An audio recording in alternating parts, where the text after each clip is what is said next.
पंचदशी के तत्व विवेक प्रकरण का यह 11वां श्लोक का प्रारंभ हो रहा है।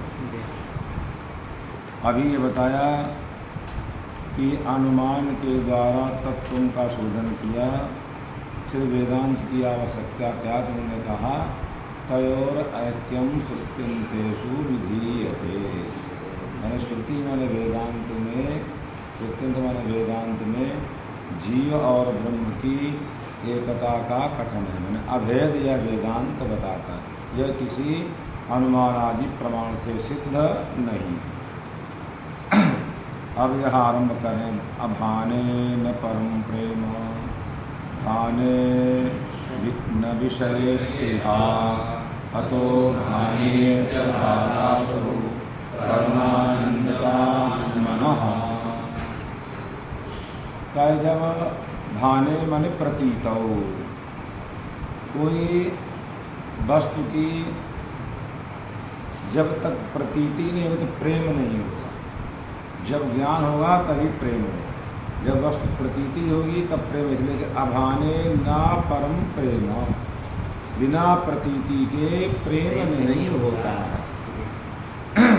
और यदि परमात्मा का भान हो गया, भाने माने प्रतीतौ न विशेष प्रिया, न विशेष प्रिया, सबको संकट हो जाता है। विशेष प्रिया, विषय में स्प्रिया माने संसार विषयक वासनाओं में मन नहीं लगता। यदि परमात्मा का भान हो गया तो विषय में स्प्रिया नहीं होगी। यदि परमात्मा का भान नहीं होगा तो परम प्रेम नहीं होगा। उभयतापि, यदि भान नहीं तो प्रेम नहीं, यदि भान तो संसार का बंधन विच्छेद, संसार में स्प्रिया नहीं। अतः इसलिए अतः भानेपि अभात असौ, भान होने पर क्या एक तरह का संसार में नहीं प्रतीत हो रहा है। अभाता असौ, असौ माने संबिता, स्त्रीलिंग है।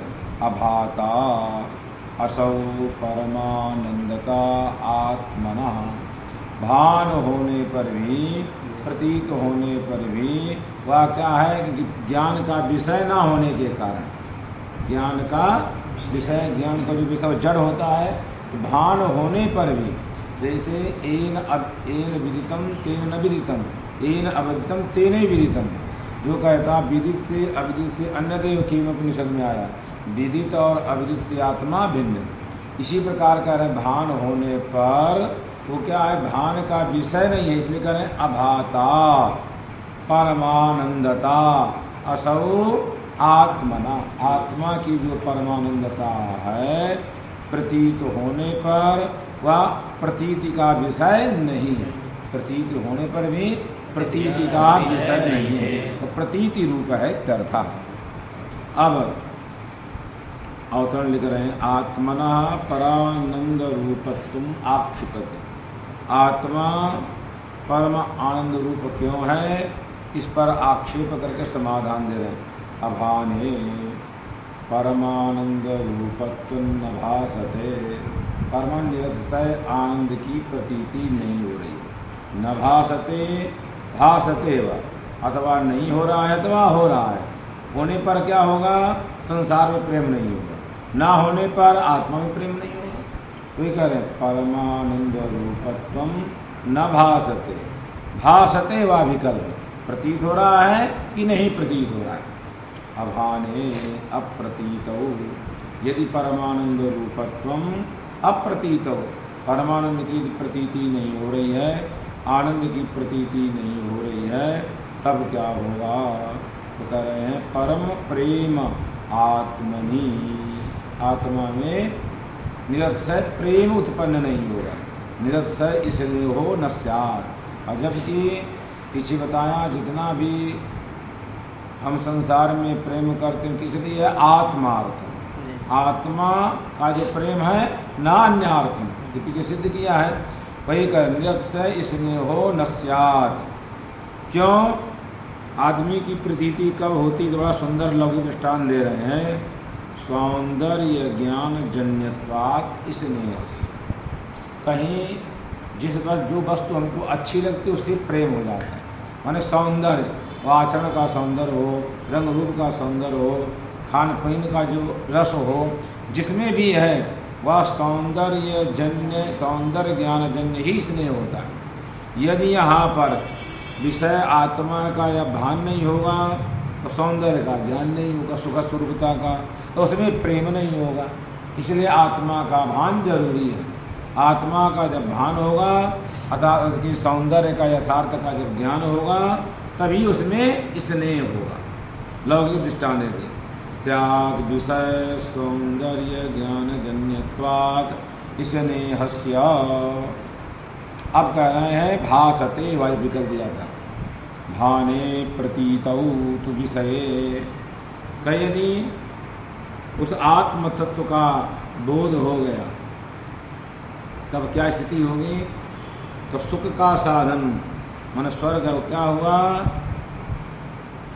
सुख है मीमांसा की दृष्टि से। उसका साधन क्या है? याग आदि है।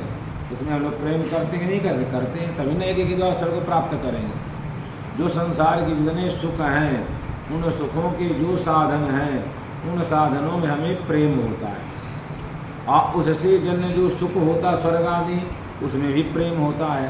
पर इस समय जब आत्मा ज्ञान हो गया, आत्मा आनंद की जब प्रतीति हो गई, तब कह रहे ना विषये सुख साधने स्वर्गादौ तज्जन्ये सुखेवा स्पृहा इच्छा न स्यात्। एक सूत्र व्याकरण में अपवर्गे तृतीया अपवर्ग फल प्राप्ति ही लिखा ना।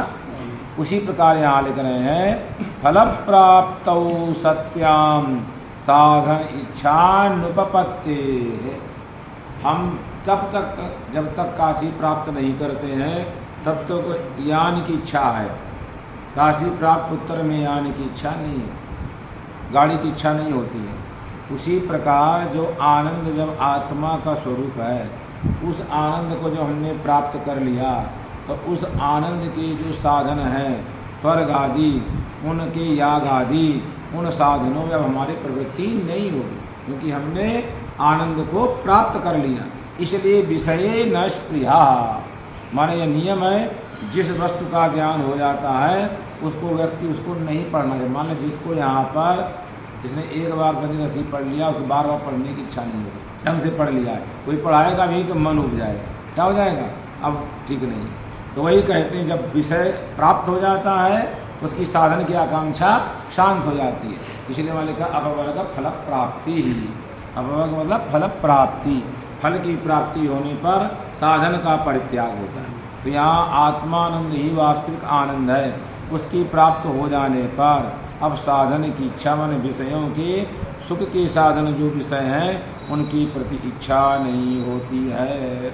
इसलिए कहा किम प्रजया करिष्यामो येषां नोयम आत्मलोकः। जो ब्रह्मनिष्ठ हो जाता है और संतान आदि की आकांक्षा नहीं करता, विषय की किम प्रजया किम धनेन इसी की आकांक्षा नहीं करता। लेकिन प्रजया तिभिर्नवा जायते ब्रह्मचर्येण ऋषिभ्यो यज्ञेन देवीभ्या प्रजया पितृभ्यः। माने हम लोग जितना ब्राह्मण है त्रैवर्णिक है, 3 ऋण लेकर के आता है। एक पितृऋण, देवऋण और ऋषि ऋण। पितृऋण का संतान उत्पादन के द्वारा कैसे निवृत्ति होती है, वेद पढ़ लेने पर ऋषि ऋण की, याग आदि कर लेने पर देवऋण की। तो कहा जिसने ब्रह्मचारी संतान नहीं पैदा जी तो लिखा भगवत पाद ने छांदोग्य उपनिषद में आता है और कई जगह क्रम में आता बीच बीच में कि जिनने विवाह किया है उनके लिए संतान आवश्यक, जिन्होंने किया उनके लिए नहीं, ऋण नहीं है वो, कौन सा पितृऋण नहीं है। जिन्होंने विवाह कर लिया है उनके लिए, इसीलिए हमारे यहाँ कहा जाता है अपुत्रस्य गतिर्नास्ति। तो प्रसिद्धि है ना कि विवाह उत्तर में संतान नहीं है, गति ऋण नहीं ऋण होगा। जिस ऋण के लिए उसने विवाह किया वही संपन्न नहीं हुआ, इसलिए उसके लिए तो आवश्यक है संतान। परंतु जिसने जो ब्रह्मचारी है उसके लिए वह आवश्यक नहीं है, ऐसा वहाँ निर्णय किया। अतः जो ऋण इसीलिए कहा जाता है संतान जरूरी है गृहस्थ व्यक्ति की, क्योंकि उसको ऋण से रहित होना है।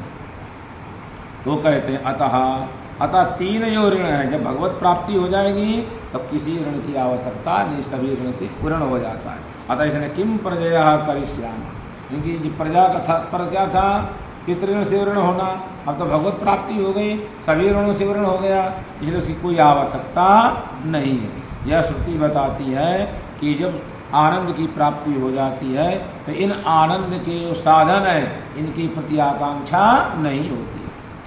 सत्यम निरतसया नित्य निरतसय आनंद लाभे, नित्य माने शाश्वत, जिस आनंद का कभी विक्षोभ होने वाला नहीं।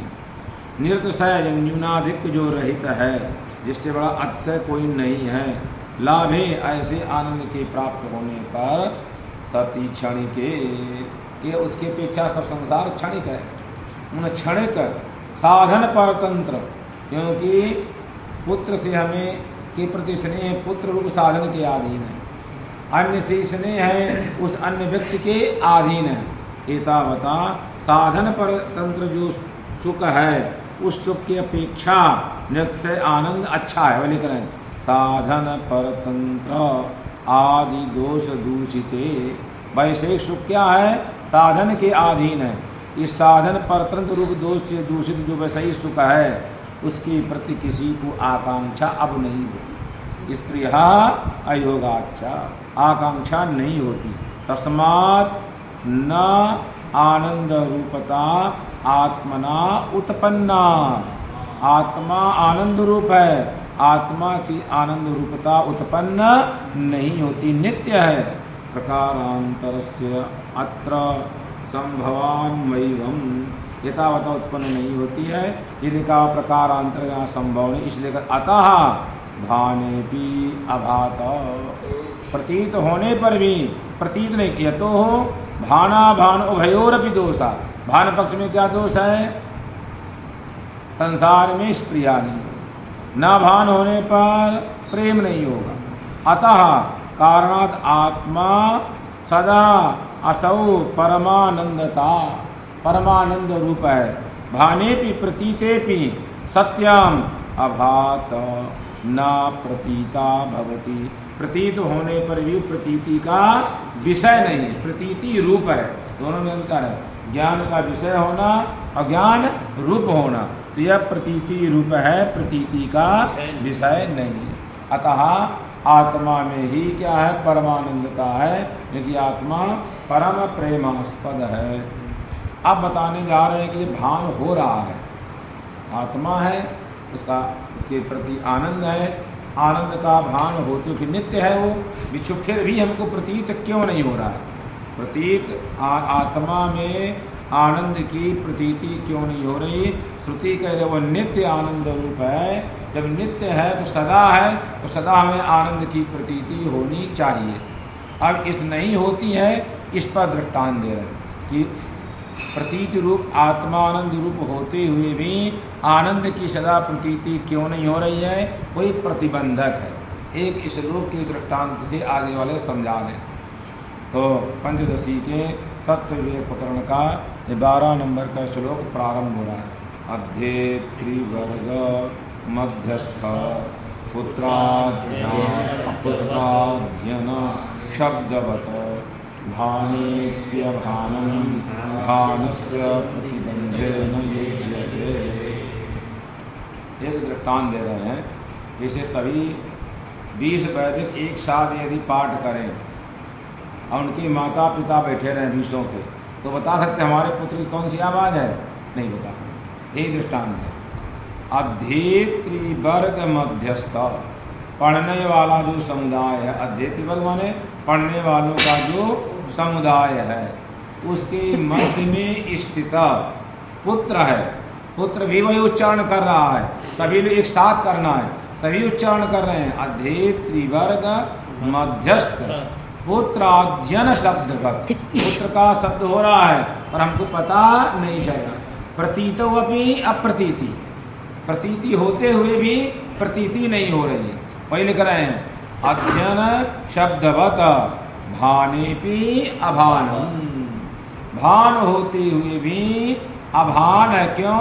भानस्य प्रतिबंधेन युज्यते, वह जो अनेक छात्रों की जो आवाज़ है परस्पर, वह एक दूसरे के क्या है, प्रतिबंधक है, स्पष्टतया कहने की प्रतिबंधक है। उसी प्रकार आत्मा के भान होने पर भी ये इतना संसार का विषय का प्रपंच है, भान होते हुए भी भान नहीं हो रहा है, प्रतिबंधक है। तो वे लिख रहे हैं ननु एकस्य। आपने दो विरोधी बातें कही कि आत्मा का भान होते हुए भान नहीं हो रहा है, विरुद्ध बात है। यदि भान है तो अभान नहीं है, अभान है तो भान नहीं, दोनों परस्पर विरोधी हैं। वही पूर्व पक्ष उठा रहे हैं। ननु एकस्य आत्मनः युगपद भाना भाने न युज्येते। एक काल में एक समय पर आत्मा की प्रतीति भी हो और आत्मा की प्रतीति न हो, ये दोनों संभव नहीं है। इत्याशंक्य किमिदम अयुक्तत्वम अदृष्टचरत्वम उपपत्ति रहितत्वम। दो कल्प कह रहे हैं। क्या जो हमने आपको पीछे कहा कि एक आत्मा है, उसकी प्रतीति होती हुए भी प्रतीति नहीं हो रही, ये हमने सिद्ध किया। हम आप संदेह कर रहे हैं कि एक आत्मा की यदि प्रतीति है तो अप्रतीति नहीं हो सकती, यदि अप्रतीति है तो प्रतीति नहीं, दोनों विरुद्ध धर्म है। जो धर्म है वो अधर्म नहीं हो सकता, जो अधर्म है वो धर्म है। यदि प्रकाश है तो अप्रकाश नहीं हो सकता, अप्रकाश है तो प्रकाश नहीं हो सकता। तो इस आशंका में पूर्व पक्षी से पूछ रहा सिद्धांती, क्या ये कहीं नहीं देखा गया, ऐसे ऐसा संदेह कर रहे हो कि भान होते हुए भान नहीं होता, क्या कहीं देखा नहीं गया इसलिए संदेह है, या इसमें कोई युक्ति नहीं है? अदृष्ट चरत्वम, कहीं देखा नहीं गया इसलिए आशंका कर रहे हो, अथवा उपपत्ति रहितत्वम वा, भान होते हुए भान नहीं होता है, इसमें कोई क्या युक्ति नहीं है क्या? तो कहे नाद्यः, पहला वाला कौन सा? अदृष्टचरम न अपितु दृष्टचरम, भान होते हुए भी भान नहीं होता है, देखा गया। कहाँ देखा गया है?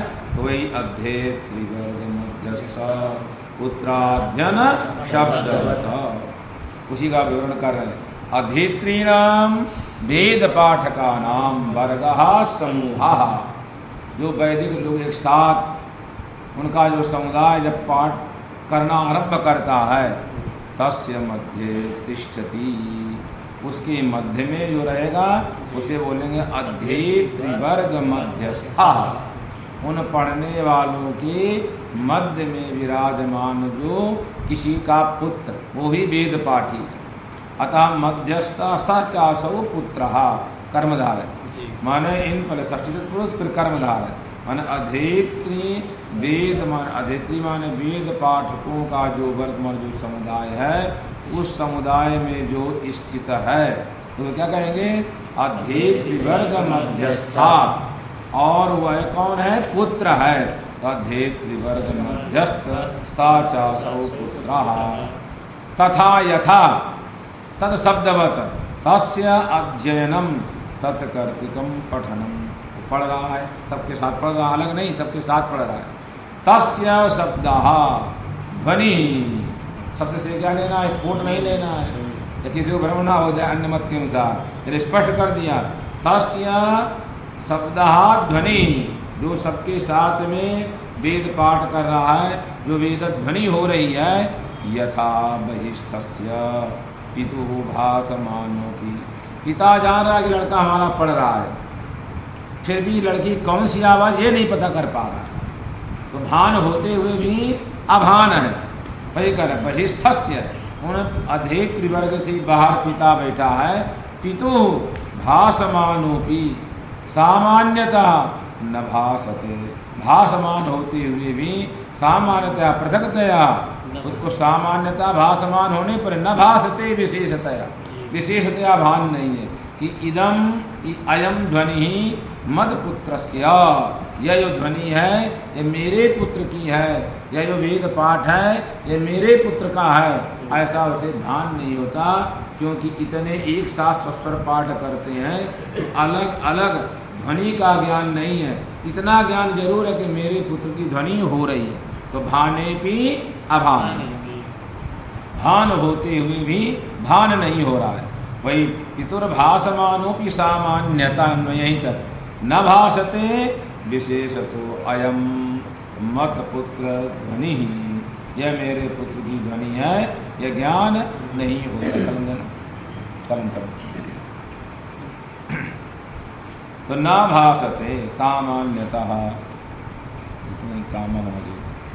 इति बहिस्तस्य पितुर्भासमानोपि सामान्यता न भासते विशेषतो अयम मद पुत्र ध्वनि, ये मेरे पुत्र का वेद अध्ययन है, इस प्रकार को पता नहीं चल रहा। ये चल रहा है, इनके साथ में पढ़ रहा है, परंतु अलग से मेरे ये पुत्र की ध्वनि है, ये उसे ज्ञात नहीं है।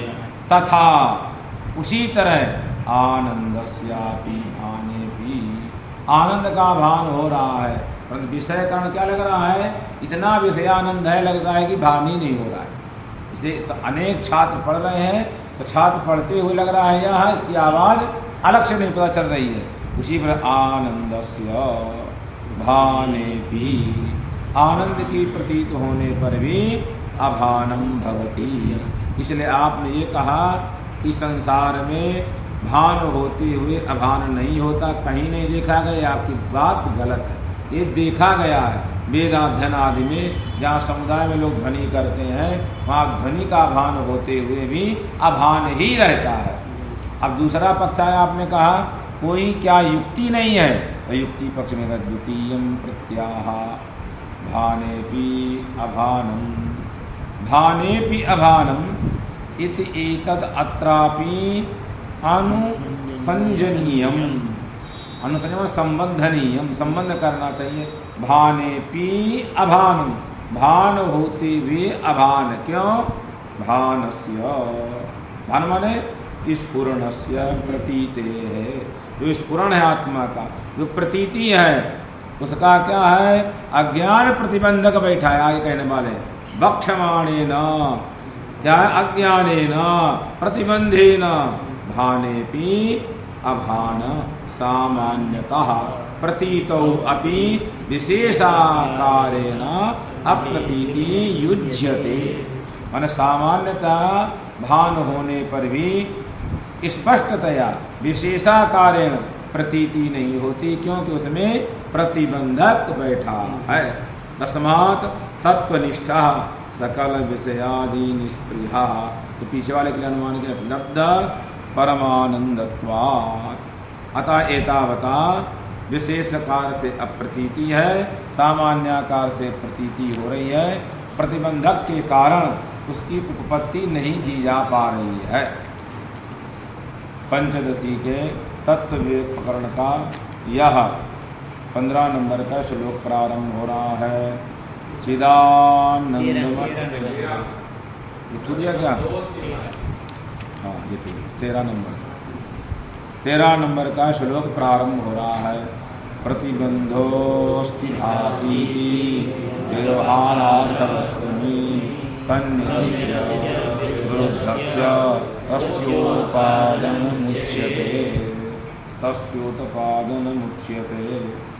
2 प्रतिबंध होता है, जिसे हम लोग संस्कृत में क्या बोलते हैं? आवरण। असत्वापादक आवरण, अभानापादक आवरण। असत्वापादक आवरण का आकार है नास्ति, वस्तु नहीं है। न भाति, जैसे किसी ने कहा देवदत्ता नहीं है, तो ऊपर आया पुत्र कहा कि देवदत्ता अस्ति, तो जो नास्ति ये आवरण था अस्ति कहने से हट गया। अब उसने कहा हमको दिख नहीं रहा है, जब वो देखेगा, अर्थात जो अंतःकरणवच्छिन्न चैतन्य में पड़ा हुआ आवरण था असत्वापादक आवरण, वो तो परोक्ष ज्ञान से हट गया। अब नभाती, वो हम व्यक्ति नहीं दिख रहा है, जब आँख से देखेंगे तब हटेगा। उसको क्या बोलते हैं? अपरोक्ष ज्ञान से विषयगत आवरण का भंग माने नाश होता है। तो यहाँ 2 आवरण हैं। कौन कौन? असत्वापादक आवरण, अभानापादक आवरण। प्रतिबंध, क्या प्रतिबंध है? तो बताने जा रहे हैं। अस्ति, व्यवहारार्थ जो वस्तु है, ये है ऐसी जो वस्तु है, उसमें क्या प्रतीत हो रहा है? नास्ति, नभात, ये प्रतिबंध है। तो पहले बताने जा रहे हैं अस्ति भाति व्यवहार आर्ह वस्तुनि, जो है इसके युग जो वस्तु है और भात इस व्यवहार योग्य वस्तु में प्रतिबंध आ गया, नास्ति न भाति, वो नहीं है और नहीं प्रतीत हो रहा, ऐसा उसका प्रतिबंधक आता है। ऊपर से लाना है।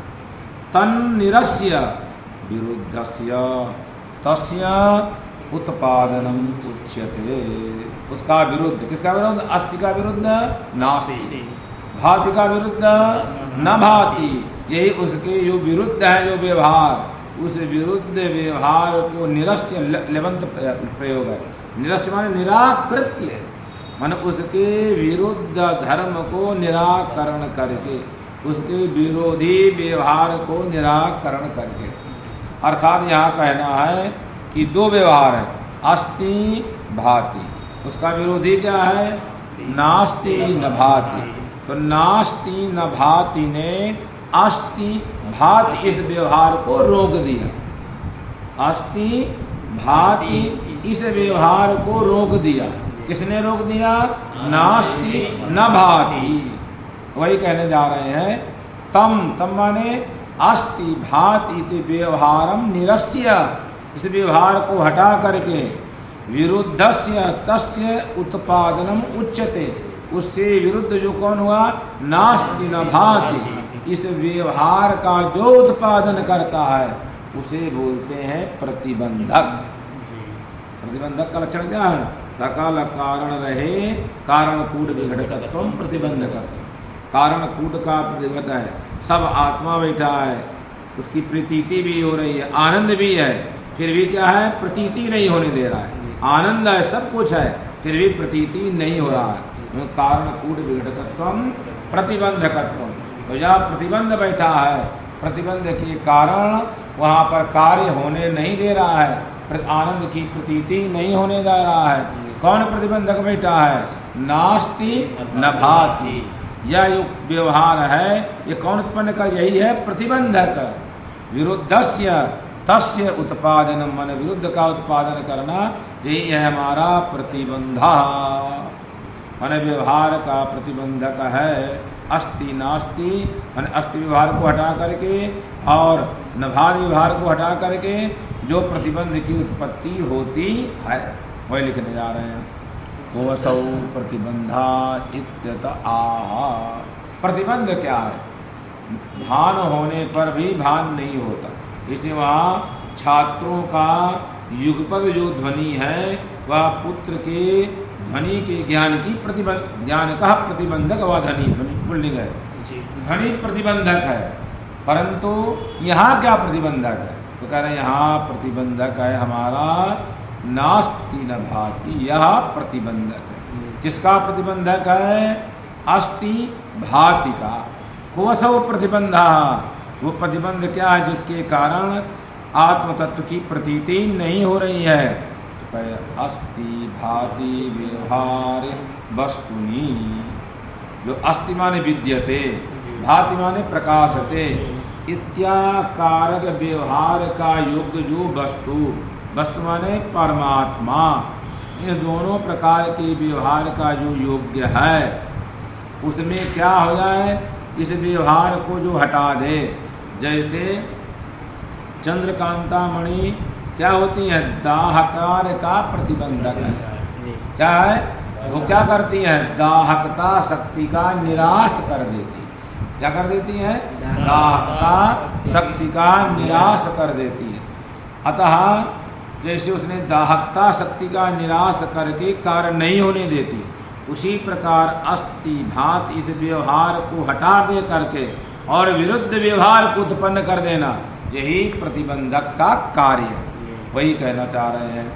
तच्च तदवस्तु चेति तथा तस्मिन्, जो अस्ति और भाति इस व्यवहार की जो योग्य वस्तु है उसमें उसका व्यवहार करना तो ठीक है। तम पूर्वोक्तम व्यवहारम निरस्य निराकृत्य, प्रतिबंधक अज्ञान क्या करता है? उस जो व्यवहार है उसको हटा करके नास्ति न भाति एवं रूपस्य विरुद्धस्य व्यवहारस्य उत्पादनम, तो उसके विरुद्ध केवल हटाता ही नहीं है, अपितु विरुद्ध उत्पन्न भी कर देता है। ये प्रतिबंधक का कार्य है। व्यवहार से उत्पादनम जननम प्रतिबंधा इत्युच्यते। जो पहले वाले व्यवहार को हटा करके उससे विरुद्ध व्यवहार को जो पैदा कर दे उसी का नाम है प्रतिबंध, प्रतिबंधक। तो यहाँ पर क्या किया, अस्ति भाति व्यवहार योग्य जो आत्म तत्व है उसमें नास्ति न भाति, इस प्रकार का उत्पादन जिसने किया वह ज्ञान ने किया, वही क्या है, हमारा प्रतिबंधक है। पंचदशी के तत्व विवेक प्रकरण के 14 नंबर का श्लोक प्रारंभ हो रहा है। तस्य हेतु समाना विहारः पुत्रध्वनिश्रुतौ इहा अनादि अविद्यैव व्यामोहैः निबन्धनम्। अब वह प्रतिबंध कौन है, किसने अस्ति भाति को हटा दिया, नास्ति न भाति को उत्पन्न कर दिया, ऐसा कौन पदार्थ है जिसका नाम प्रतिबंध। कौन है, दृष्टांत दे रहे हैं, अनादि अविद्या, अविद्या प्रतिबंधक है। जैसे दृष्टांत तस्य हेतु माने पुत्र के अलग ध्वनि का ज्ञान न होने का कारण क्या है, समाना विहार, समानाकार उच्चारण। पुत्र ध्वनि श्रुतौ प्रतिबंधक उपरन्न करे, पुत्र के स्वतंत्रतया ध्वनि की श्रवण में प्रतिबंधक है समाना विहारा, जैसे वहाँ प्रतिबंधक है उसी प्रकार यह आत्मा में अस्ति भात जो व्यवहार था उसके विरुद्ध नास्ति भात जो व्यवहार हो रहा है, इसका जनक अस्ति भात का जो प्रतिबंधक कौन है, अनादि अविद्या। अविद्या अनादि सदस्माकम अनादयः। ईश जीव, उन जीव ईश का जो संबंध, उनका जो ज्ञान जो और अविद्या, अविद्या और चित्त का साथ संबंध, ये 6 चीजें वेदांत में अनादि होती हैं। यह अनादि अविद्यैव, अविद्या क्या है, अनादि है। वही क्या है, व्यामोहैक निबंधनम, वही व्यामोह का एक निबंध माने प्रतिबंधक है, कारण है। अविद्या ने ही यह व्यामोह माने अज्ञान उत्पन्न किया है, वही प्रतिबंधक माने कारण है। कौन, अविद्या। कौन सी विद्या, अनादि। अब टीकाकार उक्त लक्षणस्य प्रतिबंधस्य कारणम दृष्टांत धाष्टान्तिकयोः क्रमेण दर्शयति। जैसे पुत्र के पृथक ध्वनि श्रवण करने में समाना विहार प्रतिबंधक है, ये हुआ दृष्टांत में। दाष्टान्त में आत्मा का जो आनंद है प्रतीत होते हुए प्रतीत नहीं होता, इसमें प्रतिबंधक है अनादि अविद्या। क्रमेण दर्शयति तस्य पुत्र ध्वनि श्रुतौ, पुत्र ध्वनि श्रवण लक्षणे दृष्टान्ते, ये पुत्र ध्वनि श्रवण दृष्टांत है। तस्य प्रतिबंधस्य हेतु, उस पुत्र की स्वतंत्रतया ध्वनि अलग से हमको ज्ञात नहीं हो रही है, उसका प्रतिबंध का हेतु माने कारण समाना विहार। समाना विहार का शब्द है बहुवीसा पठनम, इसको याद रखना चाहिए। समाना विहारो नाम बहुवीसा पठनम, अनेक के साथ एक काल में, युगपत पठन माने उच्चारण, अनेक के साथ में क्या है, एक काल में एक जैसा उच्चारण करना, यही यहाँ समाना विहार पदवाच्य है। सह पठनम इति, यह दाष्टान्त के माने उस आत्मा के आनंद की प्रतीति होती हुई प्रतीति नहीं, इस दाष्टान्त में व्यामोहैक निबंधनम, व्यामोह क्या है, विपरीत ज्ञानानाम, नास्ति न भाति, विपरीत जो ज्ञान है वही कहना चाह रहा। व्यामोह क्या है, विपरीत ज्ञानानाम एकम निबंधनम मुख्यं कारणम, जो विरुद्ध व्यवहार का कारण क्या है, वो केवल अनादि अविद्या, अनादि माने उत्पत्ति रहिता, उसकी उत्पत्ति नहीं होती है पर निवृत्ति होती है। अनादि उत्पत्ति रहिता अविद्या, अभी अविद्या का भेद बताएंगे। माया और अविद्या है, इसलिए कर वक्षमाण लक्षणा, जो आगे कहेंगे विशुद्ध सत्व प्रधाना हमारी माया, मलिन सत्व प्रधाना अविद्या, विधानसभा भी चलाया है यही इसी के आधार पर।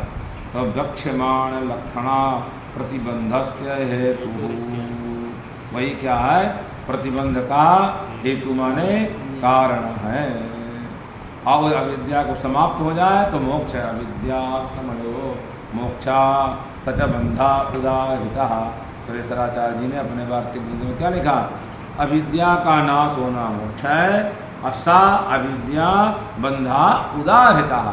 और अविद्या ही क्या है, प्रतिबंधक है, बंधन है।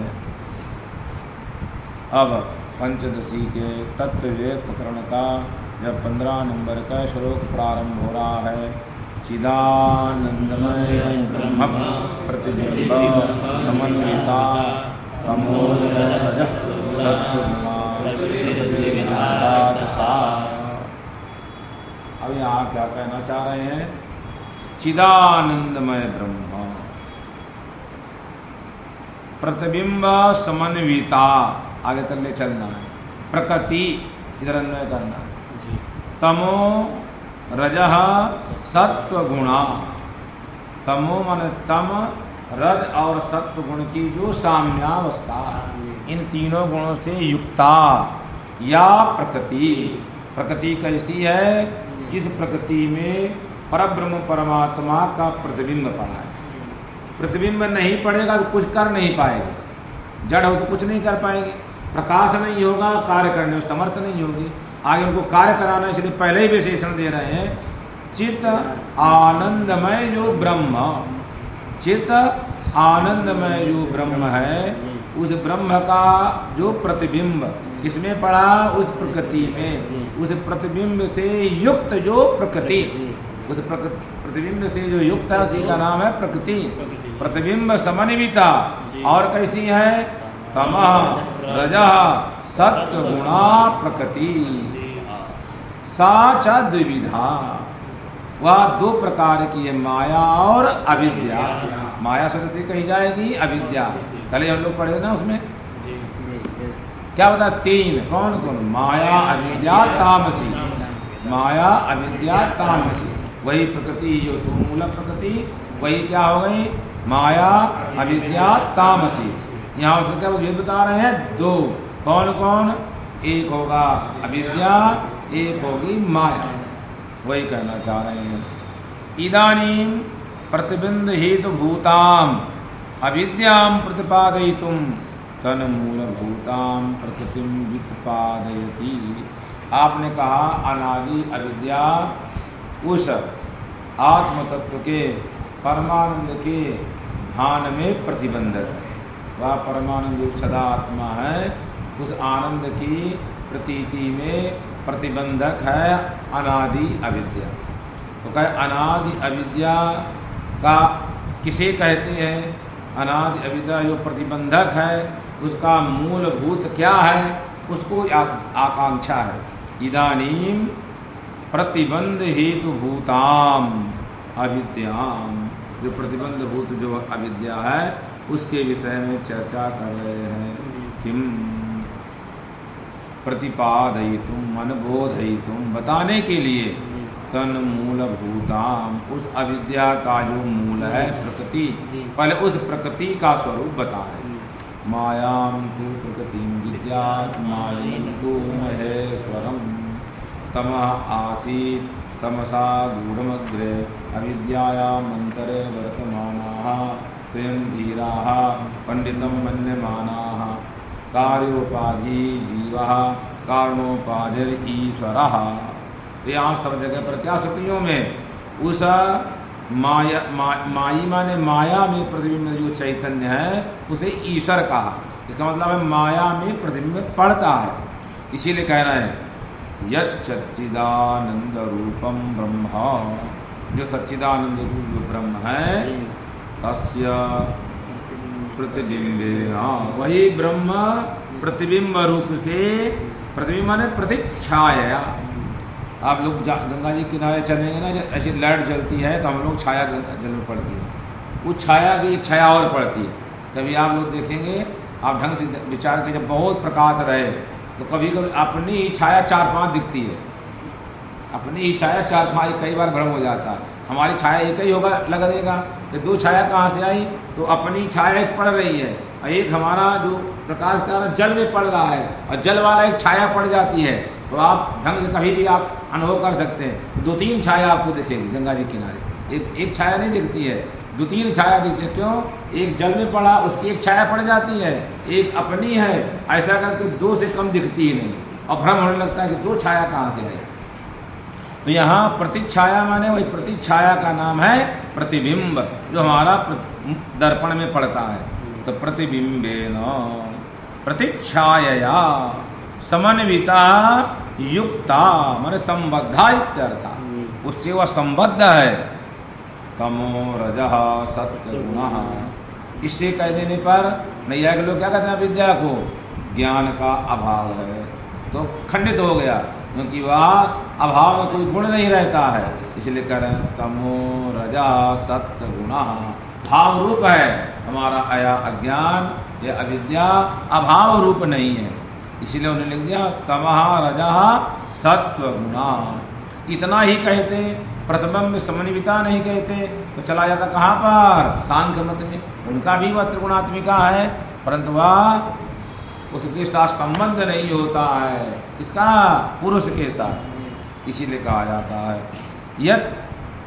यच्चिदानंद रूपम तस्य ब्रह्म प्रतिबिंबेन प्रतिच्छायया समन्विता युक्ता इत्यर्था। तमो रजः सत्वगुणा सत्वरज तमो गुणानाम साम्यावस्था। साफ साफ सत्वरज तमो गुण की वो क्या है, साम्यावस्था, या सा प्रकृति ही उच्यते, वो क्या कहलाती है, प्रकृति। और सचा द्विविधा द्विप्रकारा भवति, उसके कई प्रकार हो जाते हैं, 2 प्रकार की है। इसीलिए अजाम एकाम लोहित शुक्ल कृष्णाम भोगी प्रजा सृजमानाम, है ना श्वेता शतरोपनिषद में। माने वह प्रकृति कैसी है, 3 त्रिगुणात्मिका है, प्रमाण है। तथा चकारात, चकार क्यों दिया यहाँ पर, माने प्रकृति द्विविधा चा क्यों देने जा रहे हैं, तो कह रहे हैं और भी आगे उपाधि बताने वाले हैं। मलिन सत्व शुद्ध सत्व प्रधाना इति 2 प्रकार का, इच्छा को ही कह रहे हैं। चकाराद बक्ष्यमाण प्रकारांतरम सूचयति, सत्व विशुद्ध या प्रकारांतर को भी यहीं से निर्देश कर रहे हैं। अतः जो हमारी प्रकृति है वह प्रकृति मूल है, उसी की एक अवस्था विशेष अविद्या है, वही अविद्या ही प्रतिबंधक है। अविद्या के प्रतिबंध होने से आत्मा में आनंद रूपता रहते हुए भी उसकी प्रतीति नहीं होती। पंचदशी के तत्व विवेक प्रकरण का 16 नंबर का श्लोक प्रारंभ हो रहा है। तत्व शुद्ध्य विशुद्धिभ्याम माया विद्येत ते मते माया बिंबो ताम स्यात् सर्वज्ञ ईश्वरः। कह रहे हैं आपने कहा वह प्रकृति 2 प्रकार का है, कौन कौन, तो आगे बताएं। दोनों प्रकार, सत्व शुद्धि अविशुद्धि, माने सत्व शुद्धि प्रधाना माया और मलिन सत्व प्रधाना का ये, अथवा विशुद्धि प्रधाना अविद्या। वही कह रहे हैं सत्व शुद्धि माने सत्व प्रधाना, और अविशुद्धि में जो न है वो मलिन अर्थ का बात है, मलिन सत्व प्रधाना अविद्या। तो सत्व शुद्धि और विशुद्धि इनके कारण एक ही प्रकृति माया अविद्ये ते मते अंगीकृते, उसको माया और अविद्या इन शब्दों से कहा जाता है। अब क्या है, 2 की कल्पना का लाभ क्या है, एक प्रकृति 2 उसका आपने भाग कर दिया, एक माया एक अविद्या। तो क्या उन दोनों का मतलब है, जब माया में प्रतिबिंब ब्रह्म का पड़ेगा, ताम वशीकृत्य माया बिंबा, उस माया को अपने अधीन करता है। माया में प्रतिबिंब पड़ता है, माया बिंबा किं करोति, ताम मायाम वशीकृत्य। ये जीव और ब्रह्म में अंतर है। ब्रह्म मतलब जो ईश्वर है, माया में बिंबभूत है, वो क्या कर लेता है, माया को अपने अंदर नियंत्रण करता है। जीव माया को, अज्ञान को नियंत्रण नहीं कर पा रहा है। जीव उसके बस है और माया परमात्मा के बस में है। इसलिए माया परमात्मा का कुछ बिगाड़ नहीं पाती है, उसका बंधन में नहीं डालती है। और जीव वाली माया अविद्या क्या है कि जीव के अधीन नहीं है, इसलिए जीव को उठा के पटक देती है। वही कहना चाह रहे हैं, ताम इति सर्वज्ञः ईश्वरः ताम वशीकृत, उस माया को वशीकृत करके परमात्मा क्या है, सर्वज्ञ। क्योंकि वृत्ति के बिना ज्ञान होता नहीं है, इसलिए माया ही वहाँ वृत्ति रूप में परिणमित हो जाती है। अतः सर्वम जानाति इति सर्वज्ञः, उसी का नाम ईश्वर माया के कारण ही सबको नियंत्रण करता है। वह ईश्वर एक है क्योंकि उसकी उपाधि एक है। उपाधि के एक होने से ईश्वर भी एक है। अब सहेतुकम द्वैविध्यम दर्शयति, टीका माने वह माया जो और अविद्या यही प्रकृति के भेद हैं, उनके कारण के सहित क्यों दो हैं, उनके कारण के सहित उनका द्वैविध्यम दर्शयति। सत्वेति सत्वस्य प्रकाशात्मकस्य, गीता में ना सत्वम प्रकाशात्मकम इष्टम, सत्व गुण क्या होता है, प्रकाशात्मक होता है। इसीलिए कह रहे हैं सत्वस्य, वो वाला सत्व नहीं लेना है, मैंने प्रकाश परमात्मा का। जैसे आपको इस स्फटिक में प्रकाश है कि नहीं है, कितना चमकता है, इसी तरह का यह जो हमारा जड़ पदार्थ है सत्व, वो भी चमकीला है। वही कह रहे हैं सत्वस्य प्रकाशात्मकस्य गुणस्य शुद्धि। क्या शुद्धि है, दूसरे गुण के साथ संपर्क ना हो। ये दूसरे के साथ हो जाएगा तो मलिन हो जाएगा। वही कर गुणांतरेण अकुलसीकृततया, कृतता माने दूसरे गुण के साथ ना मिलना, यही उसकी विशुद्धि है। गुणांतर के साथ मिल ना होना, यही उसकी विशुद्धि है। और अविशुद्धि क्या है, अविशुद्धि गुणांतरेण कलुषीकृतत्वम, उसके सत्व के साथ रज मिल गया, यदि तब मिल गया तो हो गया अविशुद्ध, शुद्ध नहीं रहा। वही कहने जा रहे हैं अविशुद्धि गुणांतरेण कुलसी कलुषीकृतत्वम, एक कलुषीकृत हो जाना, मिला देना। ताभ्याम, ये दोनों हेतु हैं सत्व शुद्ध विशुद्धिभ्याम किम माया विद्ये, सत्व शुद्धि के कारण उसका नाम माया, अविशुद्धि के कारण उसका नाम पड़ा अविद्या।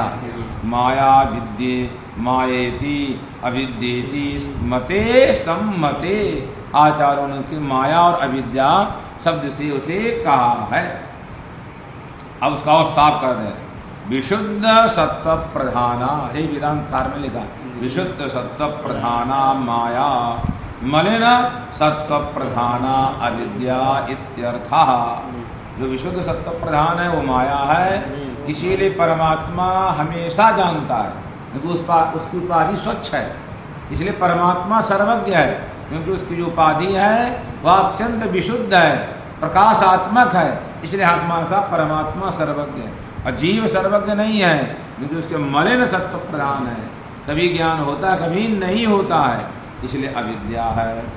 यदर्थम माया विद्योर भेदः, अनेदर्थम यद प्रयोजनकम, जिस प्रयोजन के लिए माया और अविद्या का क्या किया गया है, भेद, वह प्रयोजन क्या है, उक्ता तद इदानीं दर्शयति, पीछे करके आए हैं। क्या कहे थे, चिदानंदमय ब्रह्मा प्रतिबिंब समन्विता, इसी के लिए था ना प्रयोजन।